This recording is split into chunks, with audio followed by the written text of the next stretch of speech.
wabarakatuh. Merdeka, merdeka, merdeka. Sekarang kalau saya bilang merdeka, jawabannya takbir semua. Oke? Merdeka, merdeka, merdeka. Tasbih. Bingung dah. Subhanallah. Tasbih. Tahmid.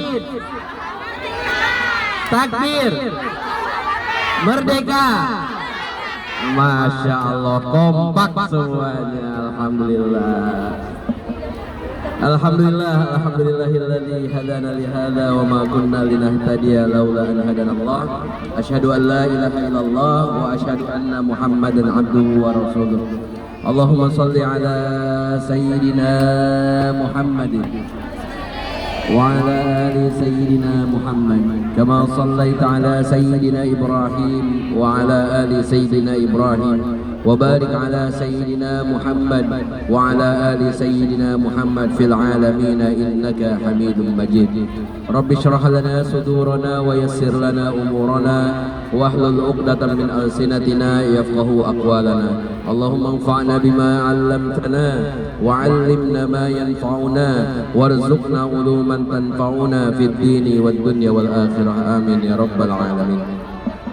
Ibu-ibu yang dirahmati Allah Subhanahu wa taala, yang kami hormati Bu Nova dari Sahabat At-Taufik, dan ibu-ibu sekalian dirahmati Allah Subhanahu wa taala. Alhamdulillah pada kesempatan siang hari ini di tengah derasnya rintiknya hujan, alhamdulillah kita semua yang pertama bersyukur kepada Allah Subhanahu wa taala, karena hujan adalah rahmat, mendatangkan manfaat. Maka kalau hujan jangan lupa berdoa, Allahumma shayyiban nafi'an. Jangan sampai hujan ini menjadi azab untuk kita semua. Jangan sampai hujan ini menjadi bencana untuk kita semua. Justru mudah-mudahan hujan ini mendatangkan manfaat untuk kita semua. Amin ya rabbal alamin. Sekali lagi, Allahumma shayyiban nafi'an. Ibu-ibu yang dirahmati Allah Subhanahu wa taala, kita bersyukur pada Allah Subhanahu wa taala pada kesempatan hari ini kita semua masih dikasih sehat Allah Subhanahu wa taala, masih diberikan nikmat iman dan Islam, masih diberikan nikmat kemerdekaan. Yang keberapa Bu sekarang Bu? Ke-80. Ada yang mau nawar Bu? Biasanya kalau harganya ketinggian ada yang nawar. Ini nggak ada yang nawar Bu, benar? Saya tanya sekali lagi, ada yang mau nawar Bu? Deal 80? Deal. Memang 80 tahun. Alhamdulillah kita bersyukur Allah anugerahkan kepada kita, kepada bangsa kita kemerdekaan. Saat ini pada tanggal ini, pada hari ini kita memperingati yang ke-80 setelah sebelumnya dulu kita semua, penghulu kita semua, kakek buyut kita semua, semuanya berjuang untuk kemerdekaan negara Republik Indonesia. Dan ibu-ibu yang dirahmati Allah Subhanahu wa taala, Indonesia ini unik. Kenapa saya sampaikan unik? Karena beberapa negara itu mendapatkan kemerdekaannya itu diberikan oleh siapa? Penjajahnya. Gak usah contoh jauh-jauh, misalkan Hong Kong itu diberikan kemerdekaan oleh Inggris. Makau diberikan kemerdekaan oleh Portugis atau Portugal. Malaysia diberikan kemerdekaan oleh wah, ini berbeda pendapat nih. Ayo, oleh mana nih Bu? Bukan oleh Cilacap ya, jadi orang Madiun juga bukan oleh Madiun, tapi oleh Inggris. Jadi Malaysia pun ternyata dapat kemerdekaan dari Inggris, tapi Indonesia itu kemerdekaannya tidak diberikan. Tapi dengan cara apa? Berjuang untuk mendapatkan kemerdekaan. Makanya dulu salah satu ulama yang termasyhur di Indonesia, Abah Hashim Asy'ari menyampaikan ada namanya resolusi jihad. Jadi bagaimana memfatwakan jihad bagi siapa saja yang ingin memerdekakan Indonesia. Maka dari itu kemerdekaan Indonesia adalah salah satu bentuk kesyukuran kita kepada Allah Subhanahu wa taala. Dengan pengorbanan guru-guru kita, dengan pengorbanan orang tua kita, dengan pengorbanan santri-santri kita pada zaman dahulu kala, akhirnya kita bisa merasakan namanya kemerdekaan. Dan ini adalah wujud syukur kita kepada Allah Subhanahu wa taala dengan senantiasa mengisi negara kita dengan hal-hal yang baik yang diridhoi oleh Allah Subhanahu wa taala. Semakin kita bersyukur, Allah akan kasih nikmatnya yang lebih banyak lagi. Amin ya rabbal alamin. Ini merupakan janji Allah Subhanahu wa taala. Salawat beriring salam semoga tetap tercurah limpahkan kepada panutan kita, qudwah hasanah kita, Nabiyuna Muhammadin sallallahu alaihi wasallam. Allahumma salli wa sallim wa barik alaihi. Mudah-mudahan kita semua dipilih oleh Kanjeng Nabi Muhammad sallallahu alaihi wasallam untuk dapat syafaatnya Kanjeng Nabi Muhammad sallallahu alaihi wasallam. Amin ya rabbal alamin. Siapa yang mau dapat syafaatnya Kanjeng Nabi angkat tangan Ibu. Oh, yang nggak angkat tangan nggak mau dapat syafaatnya Kanjeng Nabi nih. Ya. Siapa yang mau dapat syafaatnya Kanjeng Nabi, ibu-ibu? Masya Allah. Alhamdulillah semua dari kita nanti dapat syafaatnya Kanjeng Nabi Muhammad sallallahu alaihi wasallam. Amin ya rabbal alamin. Kalau misalkan saya nggak kebagian syafaatnya, Bu, tolong panggil saya. Ya, Ustaz, kemarin Ustaz ngisi tuh di At-Taufik, masa nggak kebagian syafaat? Kan saya bagi sedikit. Nah, misalkan seperti itu. Jadi panggil saya, misalkan nanti di barisan yang mendapatkan syafaat saya nggak ada, panggil saya Bu Nova. Kayak gitu. Ibu-ibu panggil saya. Jangan sampai ibu-ibu masuk surga dapat syafaatnya saya ketinggalan. Kayak gitu. Jadi ibu-ibu yang dirahmati Allah Subhanahu wa taala, doa terbaik seorang mukmin adalah mendoakan saudaranya tanpa ketahuan. Nah, biasanya ibu-ibu yang berdoa untuk saudaranya tanpa diketahui saudaranya itu berarti doa yang terbaik.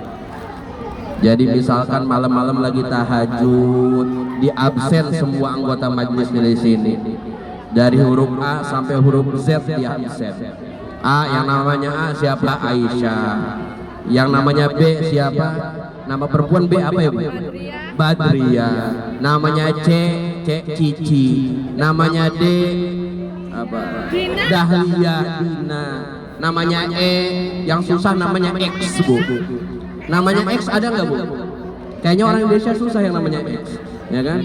Tapi yang penting di absen satu persatu ketika kita doa kepada Allah Subhanahu wa taala, kita doakan saudara-saudara kita. Tadi doa yang terbaik adalah doa seorang mukmin tanpa ketahuan saudara. Maka dari itu ibu-ibu yang dirahmati Allah Subhanahu wa taala, senantiasa kita membiasakan diri untuk mendoakan saudara kita tanpa diminta. Nih kadang-kadang doa itu diminta dulu, doain saya ya, baru didoain. Kebanyakan kayak gitu kan, benar Bu? Benar Bu? Betul. Tapi ini yang terbaik adalah tanpa kita minta kita mendoakan saudara kita. Terutama kapan? Terutama sebelum tidur. Jadi sebelum tidur ibu-ibu biasakan maafkan diri saudara saya, maafkan teman saya, maafkan sahabat saya. Ini merupakan bukti bahwasanya kita cinta kepada Rasulullah sallallahu alaihi wasallam dan sahabat dan teman kita semua. Ibu-ibu dirahmati Allah Subhanahu wa taala, alhamdulillah kita sekarang merayakan ke-80. Kita lihat kanan, kiri, depan, belakang, ada lomba tarik tambang, ada lomba makan kerupuk, ada lomba dan lain sebagainya. Semua ini merupakan tradisi. Ini merupakan wujud syukur warga negara Indonesia atas kemerdekaan itu sendiri. Boleh nggak, Bu? Boleh banget. Karena ini adalah sebuah wujud syukur warga negara Indonesia bahwasanya negara kita ini sudah merdeka selama 80 tahun. Ibu-ibu, kalau manusia 80 tahun itu kondisinya kayak gimana, Bu? Nenek-nenek. Udah tua, udah keriput ya Bu ya. Hidung yang tadinya mancung ke depan jadi mancung ke dalam ya. Mata yang tadinya sipit jadi turun ke bawah, ya bener Bu. Bibir yang tadinya menor jadi hilang menornya, bener gak Bu? Badan yang tadinya tegak, hobinya jadi runggu terus karena bongkok. Itu kalau usia 80 tahun manusia. Tapi kalau di orang Hongkong mah kayak 80 tahun masih seger ya, masih keren. Tapi kalau di kampung kita 80 tahun itu rata-rata udah bongkok. Kalau misalkan usia manusia 80 tahun kira-kira itu sudah matang belum Bu secara usia? Pasti sudah matang. Nah, ini kita refleksikan kepada Indonesia 80 tahun. 80 tahun itu kira-kira kita sudah merasakan kemerdekaan atau belum Bu? Sudah secara konstitusi. Kita sudah diakui bahwasanya kita adalah negara yang merdeka. Tapi kira-kira kita pribadi udah merdeka belum ibu-ibu? Belum. Contohnya apa? Utang masih banyak. Kita masih di sini. Kita masih di sini. Cicilan masih ada. Rumah belum jadi. Beli sawah baru DP-nya. Beli mobil baru DP-nya, beli motor baru DP-nya, rantang belum kebeli, panci belum lunas. Ini namanya belum merdeka secara ekonomi. Benar Bu? Betul? Betul. Artinya ternyata kita belum merasakan kemerdekaan semaksimal mungkin. Nah, maka dari itu apa? Ternyata dalam Islam 14 abad yang lalu ibu-ibu, Al-Quran turun di muka bumi ini. Periode pertama turunnya Al-Quran semuanya terkait kemerdekaan, terkait sosial, terkait penghapusan perbudakan. Maka dari itu ketika Nabi Muhammad SAW, Allahumma sholli wa sallim wa barik alaih, diutus ke muka bumi ini, yang pertama dilakukan adalah bagaimana keadilan sosial. Jadi buktinya adalah keadilan sosial. Saat itu bagaimana semuanya dipandang sama di mata Allah Subhanahu wa Ta'ala. Nggak peduli dia orang kaya, nggak peduli dia orang miskin, nggak peduli dia turunan bangsawan, semuanya sama di mata Allah Subhanahu wa Ta'ala. Maka saat itu perbudakan dihapus. Jadi para sahabat itu berlomba-lomba bagaimana caranya memerdekakan seorang budak. Karena saat itu perbudakan di mana orang budak bisa jadi anaknya pun jadi budak, cucunya jadi budak, sampai 7 turunan jadi budak. Islam datang untuk keadilan sosial. Maka berarti sebelum adanya namanya Pancasila, Islam sudah lebih dahulu. Justru Pancasila lihat dari Al-Qur'an. Maka dari itu ibu-ibu yang dirahmati Allah Subhanahu wa Ta'ala, ini merupakan bentuk bahwasanya kita semua masih proses merdeka. Maka ibu-ibu yang dirahmati Allah Subhanahu wa Ta'ala, orang-orang yang merdeka itu adalah orang-orang yang mendapat kemenangan. Siapa orang-orang yang dapat kemenangan?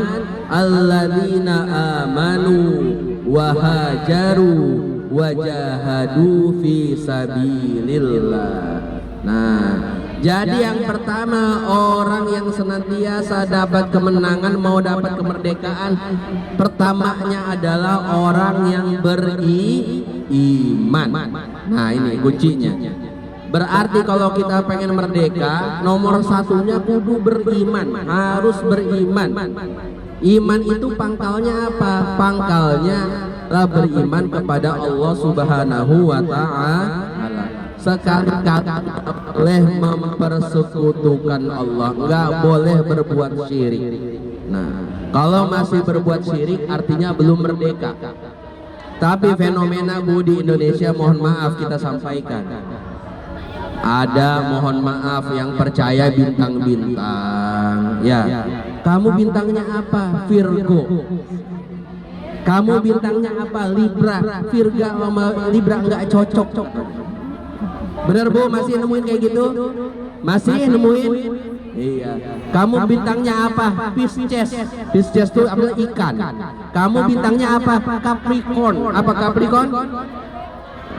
Apa? Kepiting. Iya. Capricorn kalau Pisces itu nggak cocok katanya. Kenapa? Cakar-cakaran. Gimana saya juga nggak ngerti cakaran-cakaran gimana. Nah, ini di Indonesia masih terjadi. Dan ini adalah suatu bentuk perbuatan syirik. Apa kata Kanjeng Nabi Muhammad SAW? Kadzdzabal munajimuna walau shadaqu. Orang-orang yang mempertaruhkan rasi bintang itu, mereka itu pasti bohong walaupun itu terjadi. Ini yang ngomong bukan saya, yang ngomong adalah Kanjeng Nabi Muhammad SAW. Walaupun itu terjadi, tapi itu hakikatnya adalah bohong. Dan Indonesia kita masih terjadi, di mana-mana kamu bintangnya apa, buka kartu tarot, buka kartu apa namanya ramalan dan lain sebagainya. Nah, padahal kalau kita mau merdeka, kita harus terlepas dari itu semua. Karena itu adalah perbuatan syirik. Dan perbuatan syirik adalah satu-satunya dosa yang tidak akan diampuni oleh Allah Subhanahu wa Ta'ala. Maka dari itu ibu-ibu yang rahmat Allah Subhanahu wa Ta'ala, kita berlindung dari segala bentuk perbuatan syirik. Nah, kalau hati kita masih bergetar mendengar asmanya Allah, mendengar bacaan Al-Quran, berarti kita masih beriman. Alladzina idza dzukirallahu wajilat qulubuhum wa idza tuliyat 'alaihim ayatuhu zadatuhum imana wa 'ala rabbihim yatawakkalun. Kalau kita masih bergetar hatinya, kalau kita nambah keimanannya, kalau kita masih tawakal kepada Allah, berarti kita masih beriman. Ingat Bu, kalau tawakal itu usaha dulu, doa dulu, baru tawakal.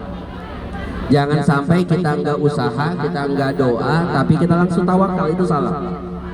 Maka dari itu, usaha iya, doa iya, baru serahkan kepada Allah Subhanahu wa Ta'ala. Tapi kalau kita udah usaha, udah doa, nggak sesuai target kita. Contoh nih, saya contohkan. Ibu-ibu kerja semua di sini di Hong Kong punya target. Saya targetnya mau bangun kontrakan 100 pintu, misalkan targetnya.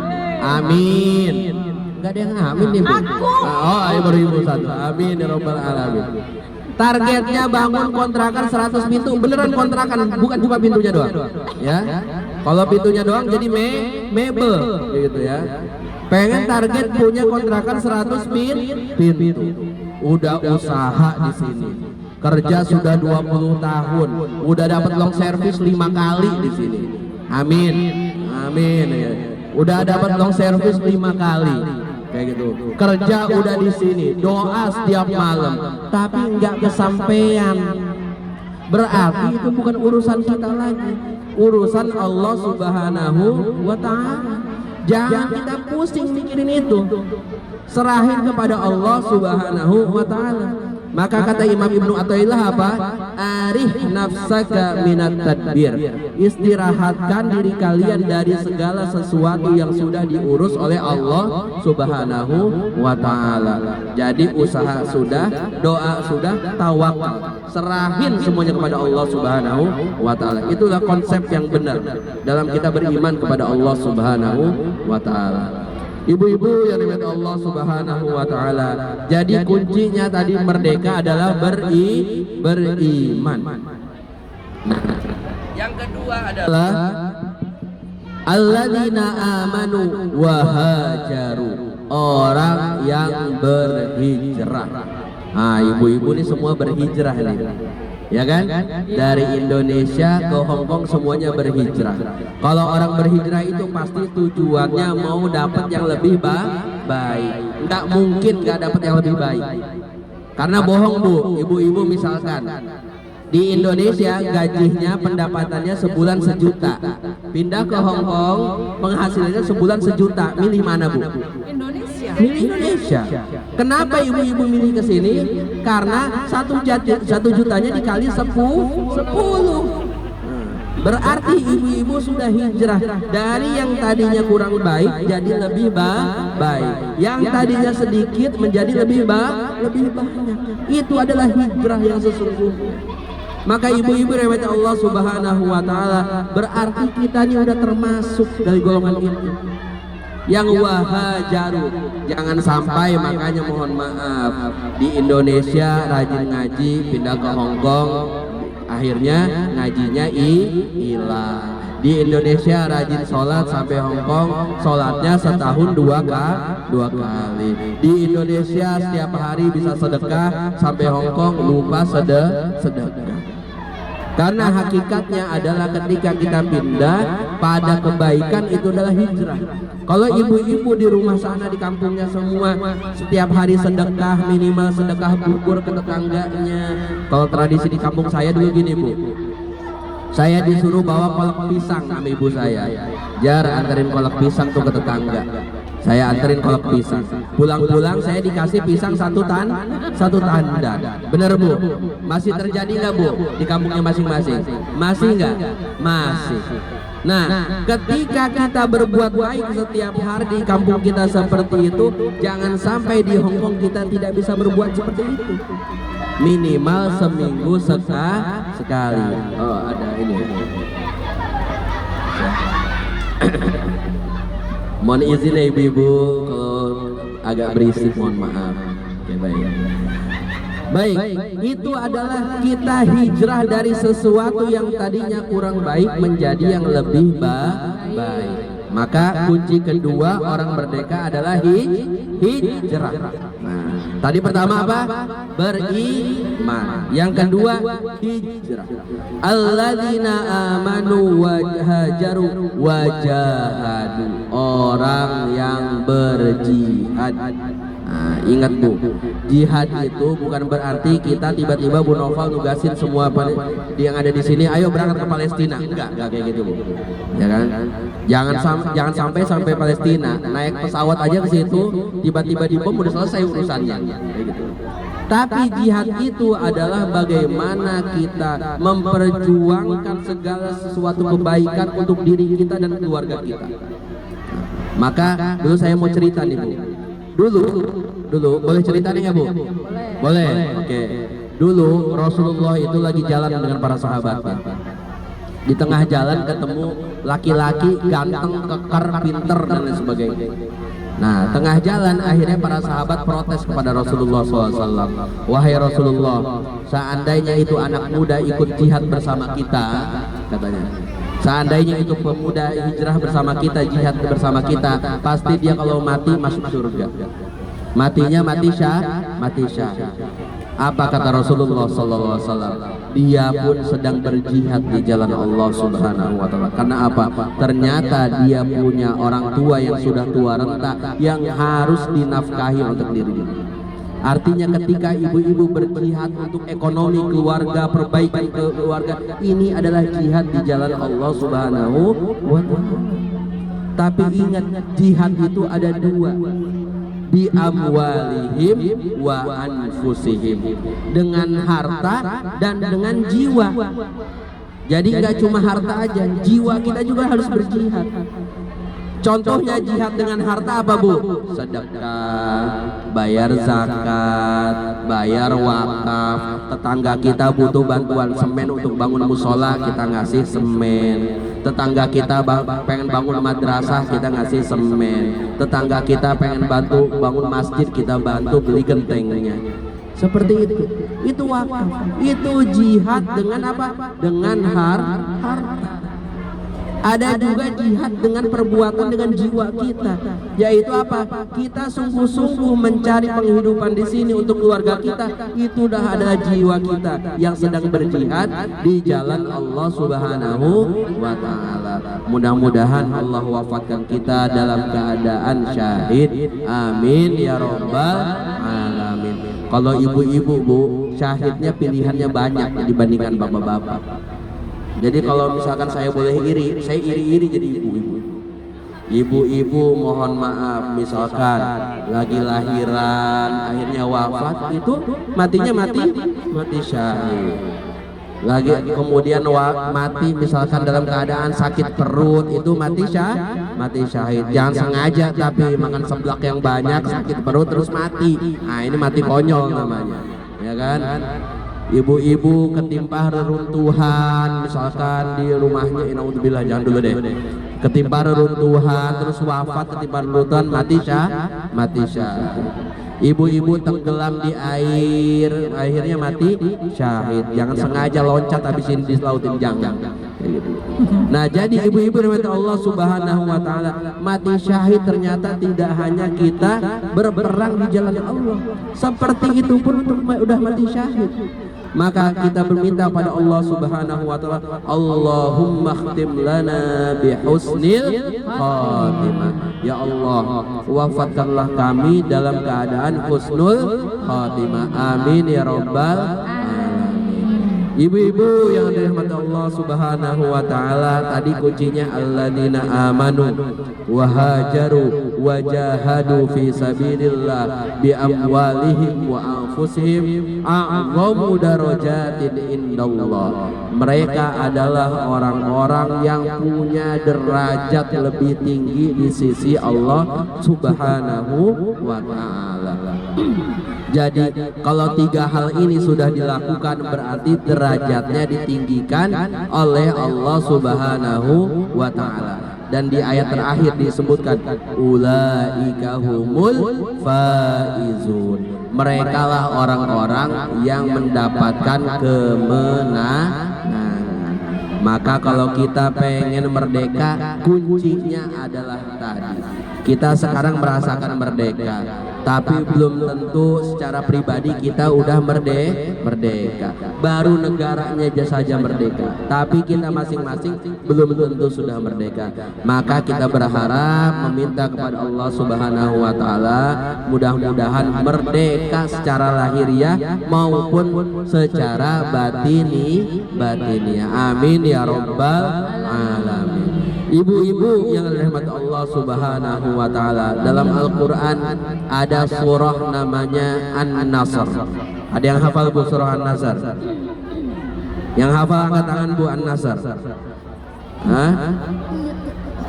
Idza jaa nasrullah wal fath. An-Nasr bingung ditanya idza jaa baru ingat, ya kan? Nah, dalam Al-Qur'an juz berapa tuh Bu? Juz 30. Kita lihat. Bismillahirrahmanirrahim. Idza jaa nasrullahi wal fath wa ra'aitan nasa yadkhulun fi dinillahi afwaja fasabbih bihamdi rabbika wastaghfir innahu kana tawwaba. Masya Allah, hafal semua ibu-ibu. Saya yakin ibu-ibu juga hafal semua Al-Quran. Alif Lam Mim terakhir surah An-Nas. Yasin hafal, Yasin sama wa ilaihi turja'un. Alhamdulillah hafal semua Bu. Nah, ini kita semua hafal semua surah An-Nasr. Apa yang tersirat dalam surah An-Nasr adalah surat tentang kemenangan.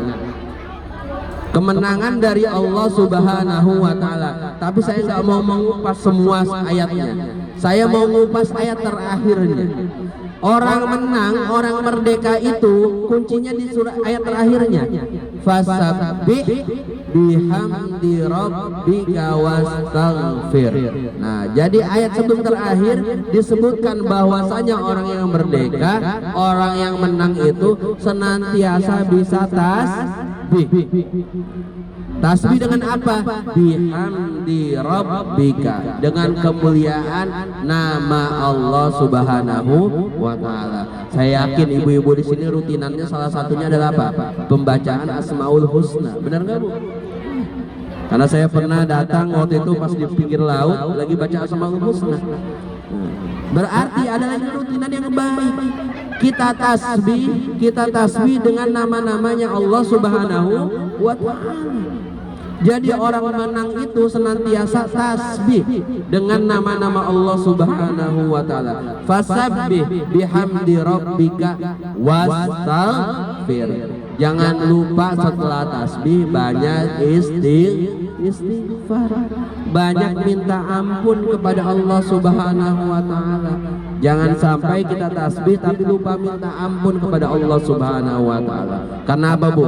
Kalau orang banyak tasbih, banyak berzikir tapi lupa minta ampun kepada Allah Subhanahu wa taala, yang timbul apa? Kesombongan. Orang ibadah tanpa namanya istighfar itu yang timbul apa? Ngerasa lebih baik daripada orang lain. Benar nggak Bu? Kalau misalkan ibu-ibu contoh, ibu-ibu rajin sholat duha setiap hari 8 rakaat, ngelihat temennya nggak sholat duha, bawaannya ya Allah malas banget nih anak sholat duha. Ibu-ibu rajin ngaji sebulan misalkan khatam 1 kali, ngelihat temennya nggak pernah khatam, diremehin. Ibu-ibu rajin sedekah setiap hari, ngelihat temennya nggak sedekah, diremehin. Karena apa tadi? Karena amalannya terus menerus tapi lupa namanya istighfar. Maka kita minta ampun kepada Allah Subhanahu wa taala. Mudah-mudahan seluruh amal kita ini diterima, dapat ridho, kita pun minta ampun kepada Allah Subhanahu wa taala. Karena bisa jadi Bu, amalan kita bagus, sedekah kita rajin, sholat kita nggak pernah putus, tapi karena kita lupa istighfar itu semua nggak diterima oleh Allah Subhanahu wa taala. Na'udzubillahi min dzalik. Itu memalukan. Maka dari itu senantiasa istighfar. Kalau orang-orang yang ngerasa sombong, yang gampang sombong ke orang lain, berarti apa? Kurang istighfar, kurang minta ampun, kurang minta pengampunan dari Allah Subhanahu wa taala. Karena tadi ngerasa paling baik daripada orang lain. Kalau ngerasa paling baik itu temennya siapa Bu? Temennya dedengkotnya syaiton siapa? Iblis laknatullah alaih. Bener Bu? Gak apa-apa Bu. Iblis yang kencang aja ngomongnya Bu. Tapi jangan ke saya ngomongnya Bu. Saya bukan iblisnya ya. Jadi kalau orang ngerasa lebih baik daripada orang lain, merendahkan orang lain, berarti itu mewarisi sifatnya iblis. Iblis itu dedengkotnya syaitan. Dijanjikan oleh Allah Subhanahu wa taala disiksa sepanjang hayat, sepanjang nanti di akhirat juga adalah iblis. Karena apa? Ngerasa lebih baik daripada Nabi Adam alaihissalam. Padahal kalau kita lihat literatur di tafsir, di para tafsir, itu disebutkan iblis itu adalah tadinya makhluk yang senantiasa ibadah kepada Allah Subhanahu wa taala. Tapi karena dia itu merasa lebih baik, akhirnya disiksa oleh Allah Subhanahu wa taala.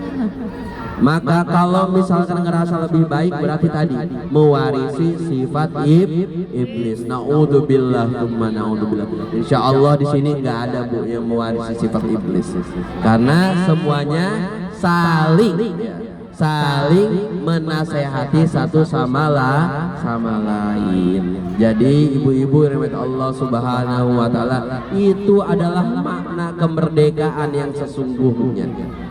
Kalau makna kemerdekaan yang sesungguhnya adalah tadi beriman, berhijrah, berjihad di jalan Allah, dan terakhir jangan lupa tasbih dan istighfar. Maka ibu-ibu yang dirahmati Allah Subhanahu wa taala, kita memohon ampun kepada Allah Subhanahu wa taala, mudah-mudahan semua pejuang bangsa ini dapatkan jannah terbaik di sisinya Allah Subhanahu wa taala. Negara kita menjadi negara baldatun thayyibatun wa rabbun ghafur. Amin. Negara kita menjadi negara yang aman. Negara kita menjadi negara yang semua kita merindukan tinggal di sana. Negara kita menjadi negara yang bisa memerdekakan rakyatnya. Negara kita menjadi negara yang bisa memberikan pekerjaan yang layak untuk rakyatnya. Amin ya robbal alamin. Maka dari itu jangan lupa ibu-ibu, setiap doa, doakan negara kita, doakan para pemimpin kita, doakan pada pejabat kita, karena mereka lah yang mengendalikan negara ini. Kalau mereka mengendalikan tapi jauh dari Allah Subhanahu wa taala, mau diapakan negara kita?